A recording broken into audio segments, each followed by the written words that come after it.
everyone, welcome back to chemistry class. So last class we studied a new concept, evaporation, right? And we have seen its definition and its comparison with the process boiling. And towards the end we have discussed some examples too. And today we will see some more examples related to this evaporation and the after effects of evaporation and what are the factors that depends upon this evaporation. Okay, so let's see all these properties of this evaporation in detail. Okay, so students, next feature about this evaporation is that wherever evaporation occurs, it causes a cooling effect. Wherever the process evaporation occurs, which leads to a cooling. Okay, so we know the acetone, that is the commonly we use for nail polish remover. Okay, just assume the case of nail polish remover. If we pour 2-3 drops of nail polish remover to our hand, then what happen? We'll feel a cooling effect. In our palm, we'll feel a cooling effect, right? And after 1 minute, we can say after 1 minute or 10 to 20 seconds, what happen? That nail polish remover that we have poured in our hand get disappeared, right? Why it disappears actually? Because it is due to the evaporation. Okay, what process occurring there? That is evaporation. At the same time, like this nail polish remover or acetone, that is known as what? Acetone. Okay, and again suppose a perfume. If I have sprayed some perfume to my palm, okay, or what do you think? It will remain there for 1 hour? Of course not. It will disappear immediately after few seconds, right? So where it disappears, what happens actually? That is also due to the process evaporation. Understand? And when perfume I have sprayed to my hand, definitely I feel a cooling effect, right? And immediately after that it gets disappeared. That means it gets evaporated. Okay, so children, wherever the process evaporation occurs, it leaving back a cooling effect. So understand, wherever in any place we will say what it is evaporation means, we can see a resulting cooling effect there. So I told you before the example, we will keep water in the earthen pot, right? So we know earlier ancient times people they don't have refrigerator or cooler or nothing. So what during that time, for cold water, what they were doing, because they are storing the water in earthen pot, because in earthen pot what happened, the process evaporation occurs and the evaporation leaving back a cooling effect. Okay, and let's discuss what is the reason behind this cooling effect. Just take the case of perfume or that acetone, that is the nail polish remover. So if I have sprayed that into my palm, so I told you it gets evaporated off, right? It gets evaporated off. So in order to evaporate, what it need? It need heat energy, right? That acetone or that perfume, that requires a heat energy. And from where it takes the heat energy? It takes heat energy from the palm, right? From the body itself it takes that heat energy, and since from the body that heat is removed, and from this part actually what happened, and already we know body is having a particular temperature, and if that heat is removed for a while, and that is resulting to a cooling effect. So evaporation occurs means it need a sort of heat energy, and from which surface it absorb that heat required for evaporation, it leaves back a cooling effect there. And why my palm feel cool? My palm is getting a cooling effect because a sort of heat energy is removed from my hand, and that leads to the cooling effect. And coming to the earthen pot. Okay, so coming to the earthen pot, here water is there, and I told you the water present in the surface will collide each other and they escapes out. So in order to occur this evaporation, this water molecule present on the surface, will takes heat energy from the other water molecule, and that is why then what happened, these inner water molecule will loses the sort of energy that it possesses. So since it loses the energy, it will be cool, or it will show the cooling effect. Okay, so that's what happened for the perfume. Even we can say that evaporation from the sea water. So whenever the evaporation occurs, as a result what happened, that will lead to the formation of cloud, right?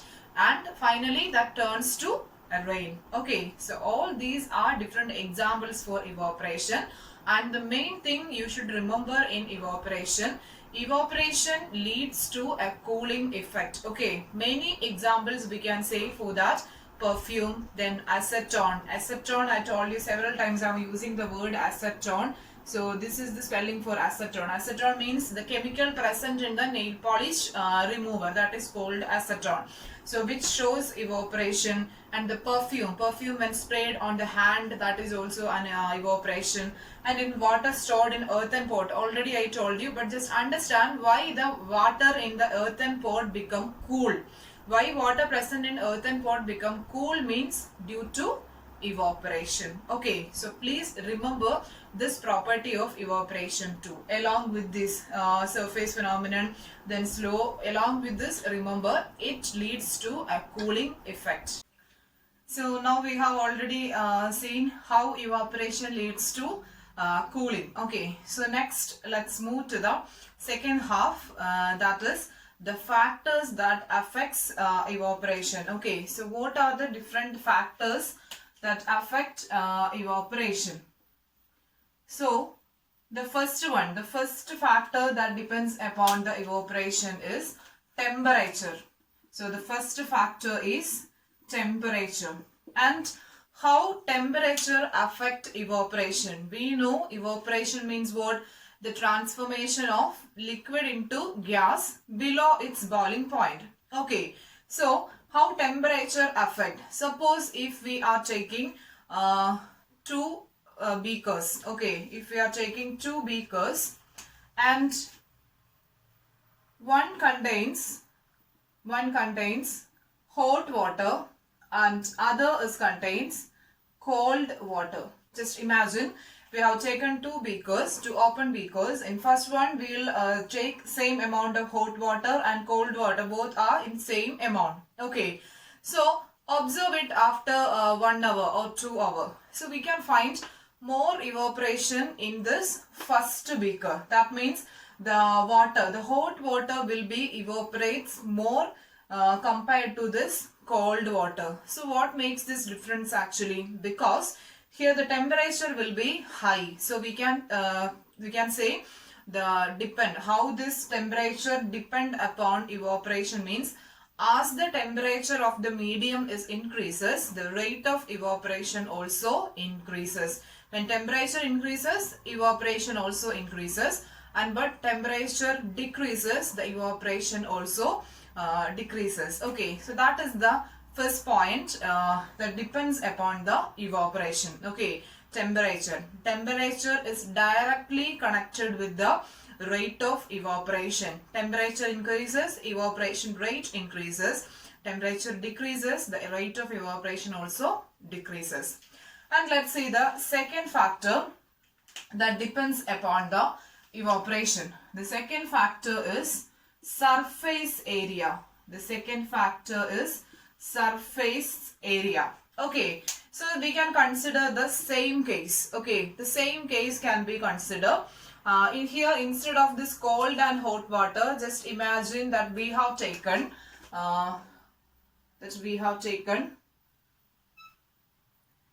hot water in both vessels. Okay, same amount of hot water is taken in two vessels, and suppose 100 ml hot water I have taken in this round bottom flask as well as this rectangular beaker. Okay, same amount of water, same amount of hot water I have taken in this both vessels. So students, both are hot water. So what happened? Definitely evaporation will occur, right? Definitely this water gets evaporates. So what do you think? The rate of evaporation will be more in which one? This round bottom flask or this rectangular vessel? Where we can find more rate of evaporation? Because here we can see the surface area of the vessel is very less. Just see the neck portion. Here the surface area will be very less, but here the surface area of that vessel which contains hot water is really high. So wherever the surface area increases, the rate of evaporation also increases. So that is the second factor, depends upon evaporation.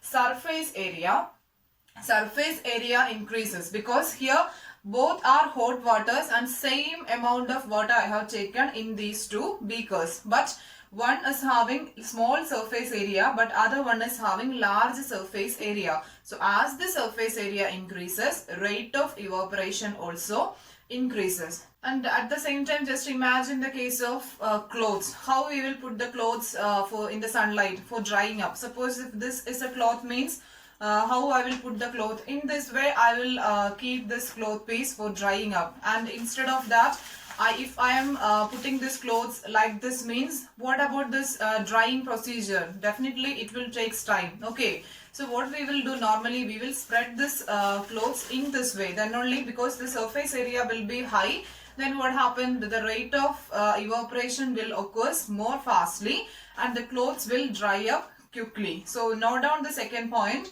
Surface area, that depends upon evaporation. How both are connected? Directly proportional to the rate of evaporation. Okay. Next, the third factor. Okay. The third factor that depends upon the evaporation. Factors on evaporation. Third factor that depends upon this evaporation is, that is wind. Okay. So wind affects the rate of evaporation. Okay, suppose the clothes that we have put in the sunlight for drying up, if enough wind is passing, okay, if enough wind circulates over there, means what we can say, the rate of evaporation is increases. So wind, more wind, that means the evaporation rate will be very high. Okay. The fourth factor that depends upon the rate of evaporation will be humidity. Okay. Humidity is the third factor that depends upon the evaporation. So, suppose if the atmosphere is humid, that means moisture content is present in the atmosphere. So, what happens if we are kept anything for drying, means that drying process is not that much fast. It will take time. Definitely that process will be very, very slow if the atmosphere is humid. So, we can connect the relation between humidity and rate of evaporation. As the humidity increases, rate of evaporation is decreases. Okay. So the clothes also we can compare the case of clothes also. So the cloth piece that kept in the area of sunlight, there the sunlight is reaches maximum, and other cloth can be kept in the some other place. There not that much light is available. So just compare the rate of evaporation, or the same hot water can be kept in two different places. One should be kept in the area where the sunlight is reaches maximum, and this can be kept in a humid area. So just we can compare the rate of evaporation. So wherever we will get more sunlight, the rate of evaporation will be very high. So students, these are the four factors actually that depends upon a rate of evaporation. But the first three factors, temperature, surface area and wind, both are directly connected with the rate of evaporation. That means by increasing these three factors, when temperature increases and when surface area increases and rate of wind speed increases, the rate of evaporation is increases. Understand? But coming to this humidity, as humidity increases, what happened? Rate of evaporation is decreases. So that is the relation between these four factors to the rate of evaporation. I think it's clear the factors, how each factors is affect the rate of evaporation. Okay. So my dear students, we discussed some examples for evaporation and how evaporation leads to cooling. That was an actually important concept, how evaporation leads to cooling. So study that concept thoroughly. And next one is the factors that affect evaporation. Only 4 factors that depends, and just imagine, study how these factors are depends on the rate of evaporation. Okay. So that's all about today, students. Get ready for the live session. See you in the next class, and thank you for watching.